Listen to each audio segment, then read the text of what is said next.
We are continuing in today's Mishna Yomi. So today is Perek Dalid in Maseches Megillah, chapter 4, Mishnah is Beis and Gimel. Mishnah Beis says as follows: Barashei Chadashim b'Chol Shamoid, Anosh Chodesh and Cholamoid, Korin Arba'a. We read 4 aliyos. In Pochas in Mehen, we do not read less than 4.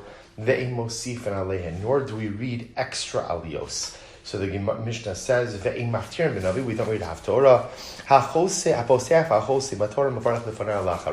The person who gets the first aliyah makes the first bracha before the aliyos. The person who makes gets the last aliyah makes the aliyah after the brachas. As we pointed out already in the last Mishnah, Mishnaic practice was that only the first ola and the last ola made brachos. The middle aliyos did not make brachos. That, of course, is different than contemporary practice. So the Mishnah says, and it's actually a very important idea, because the Mishnah here hands down a principle for how do you know how many aliyahs to read on any particular day. Zeha klal, kol sheyish bo musaf ve'ino yom tov, any day that has a carbon musaf, or for our purposes, a tfilas musaf, but it's not a yom tov, meaning that there's no isra malacha, you're allowed to do malacha, korin arba. You read 4 aliyos. The paradigmatic example of that is Rosh Chodesh, be Yom Tov, and the day that's Yom Tov. So again, remember, so you have a Karma Musaf, and you also have an Isra Malacha. You're not allowed to do Malacha. So Chamisha, 5 aliyos. B'Yom Kippurim, Shisha, and Yom Kippur, you read 6 aliyos. B'Shabbos, Shiva. Ultimately, again, on Shabbos, 7 aliyos. In Pochas in Mehen, we do not read less. This is by Shabbos, we do not read less than 7. Ava Mosif and Alein. But Allah Lamaisa, you could read more than 7. Umaftirin b'Navi, and we also read Haftorah. Haposef Achosi b'Torah Mevarech lefaneho ula achareho. And the person who receives the first aliyah, he makes the first bracha. Person who receives the last aliyah recites the last bracha. And again, so interestingly enough, the Bartanura comments on this. The Bartanura says, so for example, Rosh Chodesh Cholamoid, you'll read 4 aliyos. Now the reason it's only 4, it's going to be more than 3, because 3 is just a regular Monday, Thursday. So it's going to show that the day is different. You can read 1 extra aliyah.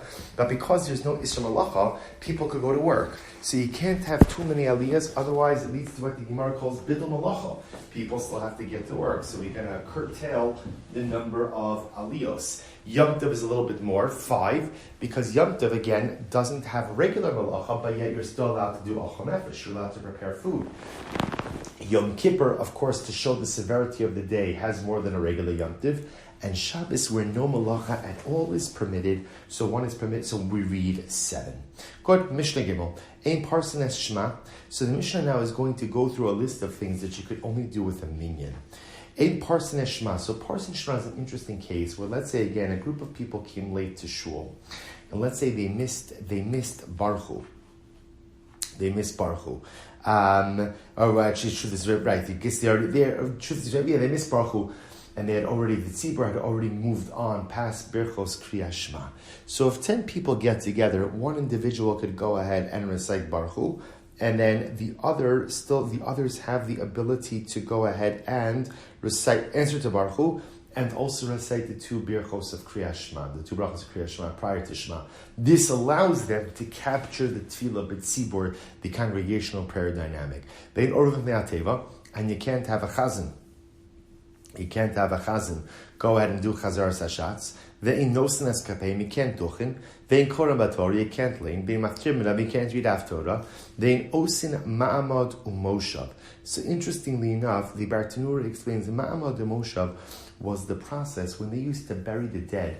On the way to the cemetery, they would stop and sit. Or I should say, they would move, right? They would walk, stop, sit down, get back up, move a bit more, stop, sit down. And at each of the stops, they would recite hespedim. They would deliver eulogies. This is called ma'amad umoshav. So the Mishnah says, Ma'amad umoshav, v'in omer berkas avelim, v'tanchume avelim, uberkas chasanim. And we also don't recite what we call the bracha for avelim. Now, interestingly enough, this was after the Levaya. The avelim would often sit like in a public place in the street, and there would be brachos that would be said for the avelim.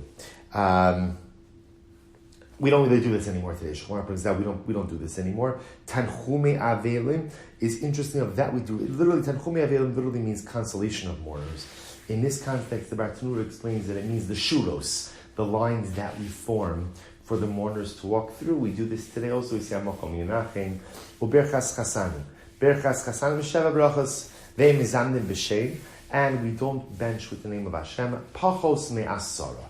So again, the common denominator amongst all the things listed in this Mishnah is that you require a minyan in order to be able to fulfill them, or to fulfill them, to fulfill the particular mitzvah. Ubekarkaos, there's actually an interesting case. The case of karkos is a case where someone wants to go ahead and buy land that belongs to the Beis HaMikdash. In order to do that, there has to be what's called a shuma, a valuation. Valuation must be done by 10 people. Tisha the Kohen. However, one of the people included is the Kohen, who has to be part of this transaction as well. Va'adam kiyotze b'hem. Same idea that if a person decides to be nodia, he decides to donate, make a neder of his own value to the Beis HaMikdash, there also has to be a valuation. So same idea, you also need 10 men, but one of those 10 men could be the Kohen. Okay, we'll stop over here for today. I'm looking forward to continuing with another beautiful week of this limud. Wishing everyone a wonderful day.